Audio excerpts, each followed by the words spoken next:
Hello everyone, welcome to Gradix education. आज मैं आप लोगों के लिए एक न्यू वीडियो लेकर आई हूँ। पढ़ाई से रिलेटेड नहीं, हाँ कुछ बोर्ड वाले स्टूडेंट्स का क्वेश्चंस था, कुछ चीज़ें थी कि पूछ रहे थे कि मैम एग्ज़ाम्स आने वाले हैं, क्या ऐसा करें, क्या ऐसे चीज़ें प्लान करें कि हमारा एग्ज़ाम में पढ़ाई में फोकस कर सके, हम पढ़ाई पे कंसंट्रेट कर सके, हमारे एग्ज़ाम की प्रिपरेशन अच्छे से हो सके। तो मैं लेकर आई हूँ आप लोगों के लिए कुछ हेल्दी टिप्स जो आप लोगों को फॉलो करने हैं। आपके बोर्ड एग्जाम को आज से एग्जैक्टली एक महीने बचे हुए, एग्जैक्ट एक महीने बचे हुए। 26 अप्रैल से आपके 10th एंड 12th के बोर्ड एग्जाम स्टार्ट है। तो देखो होता क्या है ना कि 3 तरीके के स्टूडेंट होते हैं, है ना। एक वो जो शुरू से पढ़ के रखते हैं, स्टार्टिंग से पढ़ते रहते हैं, प्रिपरेशन प्रॉपर नोट्स तैयार करते रहते हैं, उनकी पढ़ाई अच्छे से होती रहती है। दूसरे वो जो थोड़ा बहुत पढ़ते हैं, फिर गैप करते हैं, फिर पढ़ते हैं, फिर गैप करते हैं, घर वालों से डांट पड़ी तो पढ़ लिया, नहीं तो नहीं पढ़ा। तीसरे वो जो बिल्कुल नहीं पढ़ते हैं, जो सोचते हैं कि लास्ट टाइम में थोड़ा बहुत पढ़ लेंगे यार हो जाएगा, पर ऐसा होता नहीं है भाई। आपका बोर्ड का सिलेबस है, हाँ इस बार कोविड की वजह से थोड़ा उसको कम कर दिया गया है, रिड्यूस कर दिया गया है, पर है तो बोर्ड ही ना। हमारे लिए ईजी है पर आपके लिए तो होगा थोड़ा टफ। डर तो लग ही रहा होगा, आप डर तो रही होंगे कि होता क्या है, कैसे बोर्ड की प्रिपरेशन करें। तो इस वीडियो में हम उसी बारे में बात करेंगे, कैसे बोर्ड एग्जाम की प्रिपरेशन करें, कितने अच्छे से तैयार कर सके कि हमारे अच्छे से अच्छे मार्क्स उसमें गेन कर सके, अच्छे से अच्छे मार्क्स ला सके। देखो होता क्या है ना कि हमको उसके लिए एक स्ट्रेटजी बनानी पड़ती है। बोर्ड एग्जाम की प्रिपरेशन के लिए हम कुछ प्लानिंग प्लॉटिंग करनी पड़ती है, थोड़ी स्ट्रेटजी बनानी पड़ती है, टाइम टेबल बनाने पड़ते हैं, उनको फॉलो करना पड़ता है और लग के पढ़ाई करनी पड़ती है, एकदम डट कर पढ़ना पड़ता है। बोर्ड एग्जाम है, टफ है एग्जाम्स। जैसे कि सैम्पल क्वेश्चन पेपर सॉल्व करवाने के टाइम पे हम लोगों ने पहले ही बातें की थी, बताया था कि इस बार आपका टर्म 1 तो ऑब्जेक्टिव था, 40 आउट ऑफ 40 ऑब्जेक्टिव है, करके चले आए, है ना। पर इस बार ऐसा नहीं है, इस बार आपके थ्योरेटिकल है, एग्जाम आपका थ्योरेटिकल है, ऊपर से लॉजिकल है।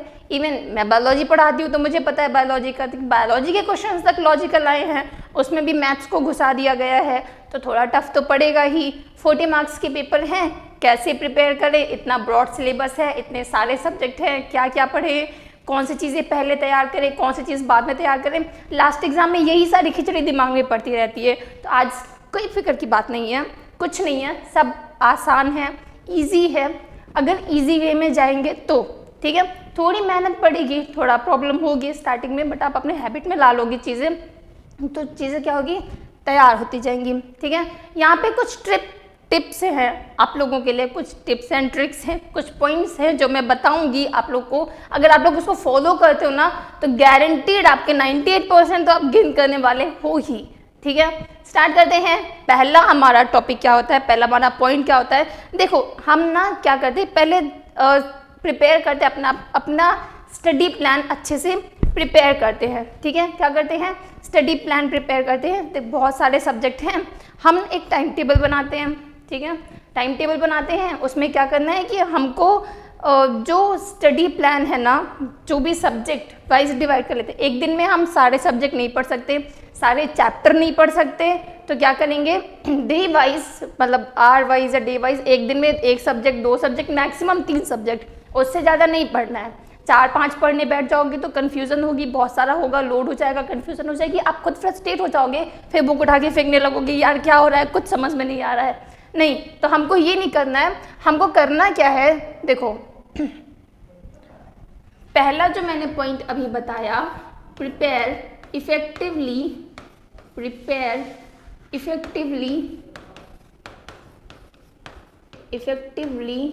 With study plan. ठीक है, विद स्टडी प्लान, एक प्रॉपर स्टडी का प्लान बनाना है, एक अच्छा सा प्लान तैयार करना है, एक टाइम टेबल सेट करना है कि अगर हमारे जो डे बचे हैं, आपका डे जितने बचे हैं, 1 महीने बचे हुए हैं, उसको डिवाइड करिए, सब्जेक्ट कितने हैं वो डिवाइड करिए, आप कितने दिन में कितने सब्जेक्ट आप तैयार कर सकते हो या कितने चैप्टर तैयार कर सकते हो वो तैयार करिए।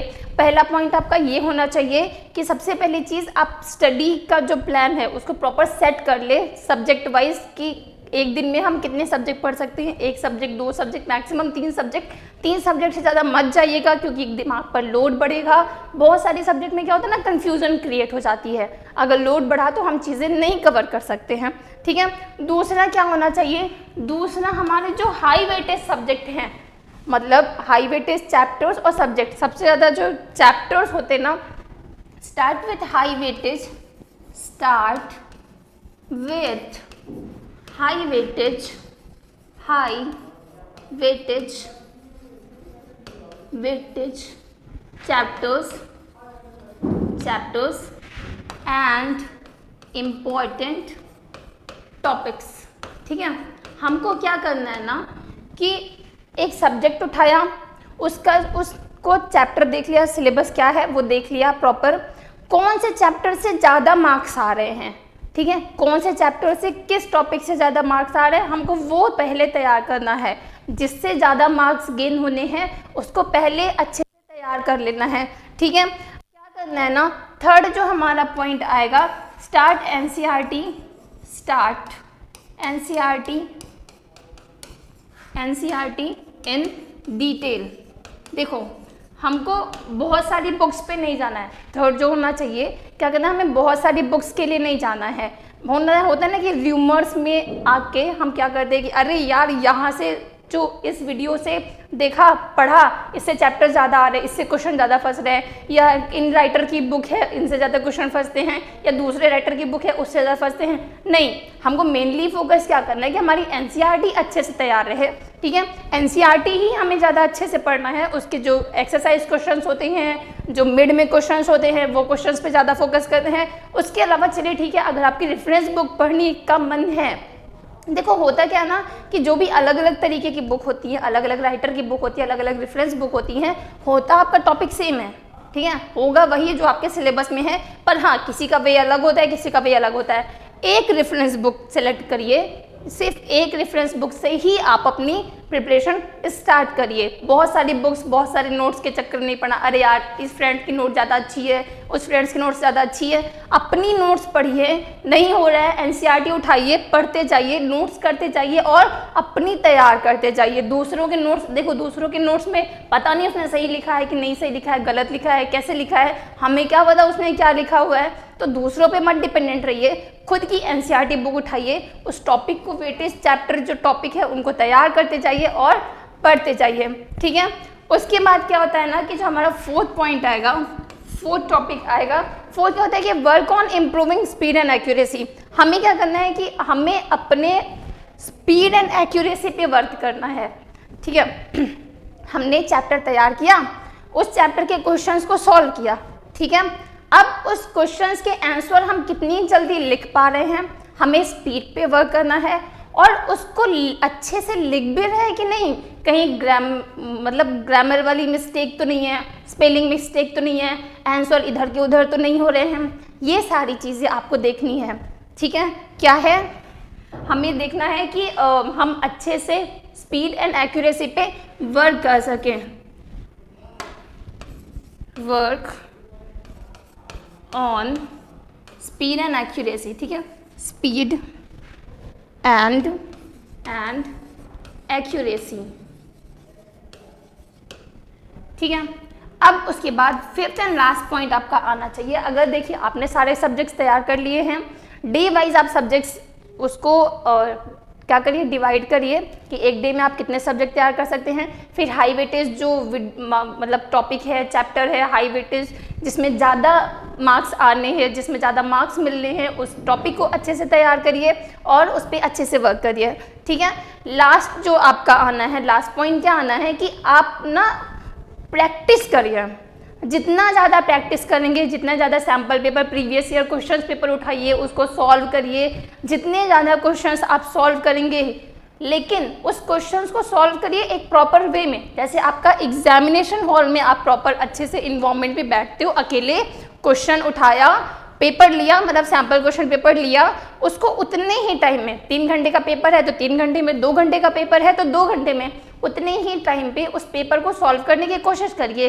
उठा लीजिए 4-5 साल के प्रीवियस ईयर क्वेश्चन पेपर, उतने में से ही अगर आप प्रीवियस ईयर क्वेश्चन ही आप लगभग 6-7 साल का आप प्रिपेयर कर लेते हो, तो गारंटीड आपके उसी में से क्वेश्चन फंसने हैं। होता है क्या है ना कि देखो एनसीईआरटी से ही आता है, आपको तो पता है सिलेबस क्या होता है, एनसीईआरटी होता है, ओवरऑल एनसीईआरटी होता है, उस पर सारे सैम्पल पेपर जो है प्रैक्टिस, जितनी अच्छी आप प्रैक्टिस करेंगे उतना अच्छा रहेगा।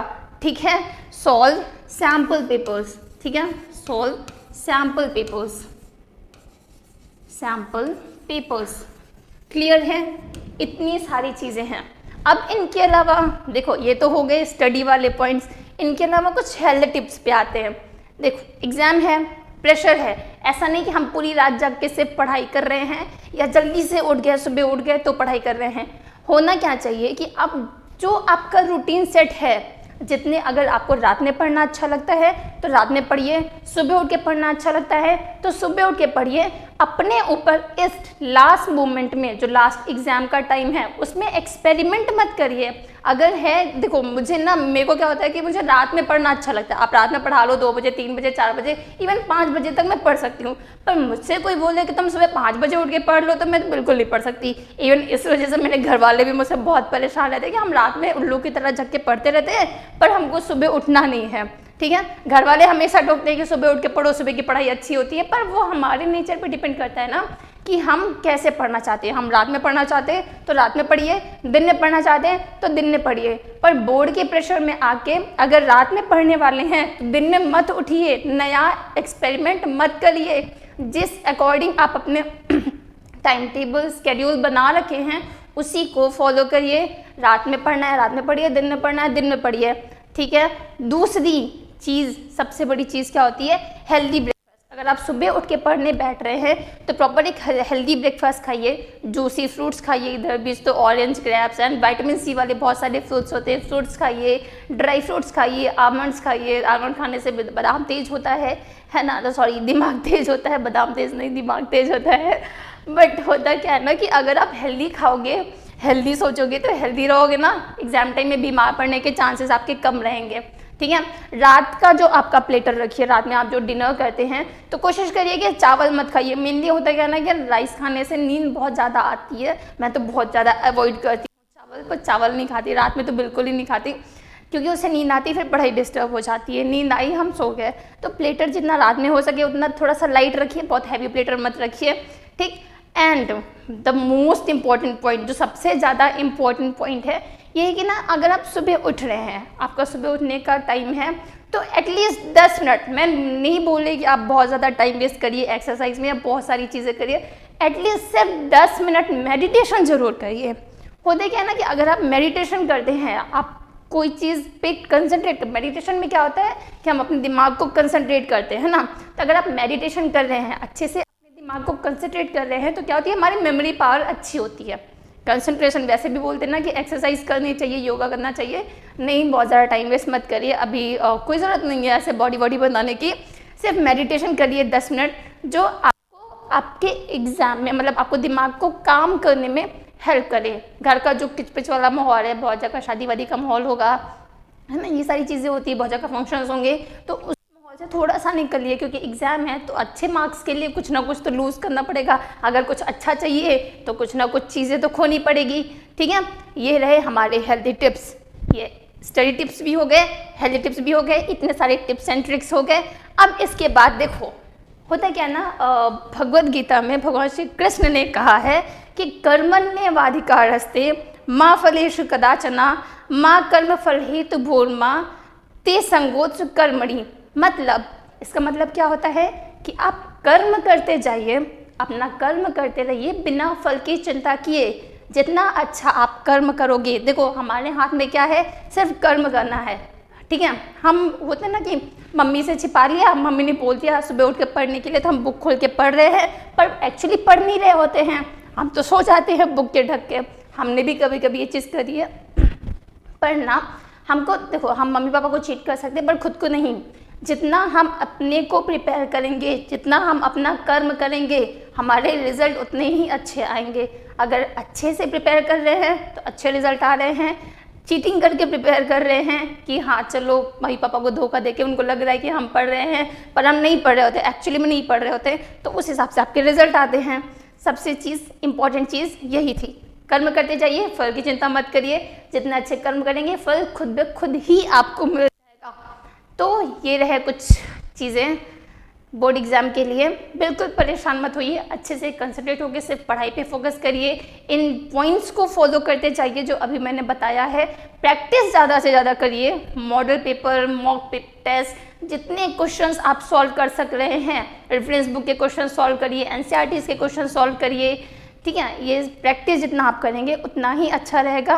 आज के लिए बस इतना ही। Till then, thank you, have a good day.